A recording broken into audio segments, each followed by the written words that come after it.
going to give you some coaching on how to use the apostrophe rule because it is something that is used notoriously unwell in essays, and I just want to make it clear how you need to use these apostrophes. So apostrophes are used for two reasons. The first reason is for contractions. So that's like, rather than saying do not or should not, you'd say don't or shouldn't, which, by the way, you shouldn't be writing in formal essays. You shouldn't be using contractions, but that is the first way that you use an apostrophe. The second way to use an apostrophe, and this is the one that is not done well, is to indicate ownership. So what you need to do is figure out whether the thing, like the noun, but the thing, the object, so in the example I use here, Susie is a thing or a person, owns the jumper. So Susie's jumper.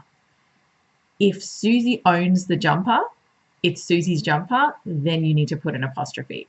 Similar thing if you're talking about, say, society's values. Society owns the values, so therefore you need to put an apostrophe for societies.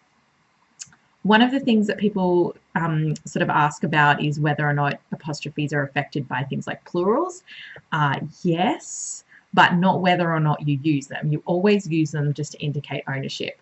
Where they might move slightly is if you are going to be showing that there's more than one thing that owns something. So for example, if you have multiple societies and their values, so there's one society, singular, there's society with a Y, apostrophe S.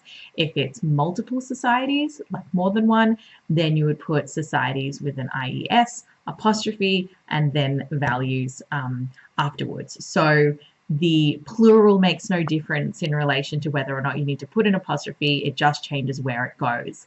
But you always need to put an apostrophe to indicate ownership. That is the main rule. So give that a go and, keep practicing it and get someone to look over your work and check it, because sometimes we don't realize that we're not using it and it doesn't look good in an essay or just in general your writing if you don't get that particular rule correct.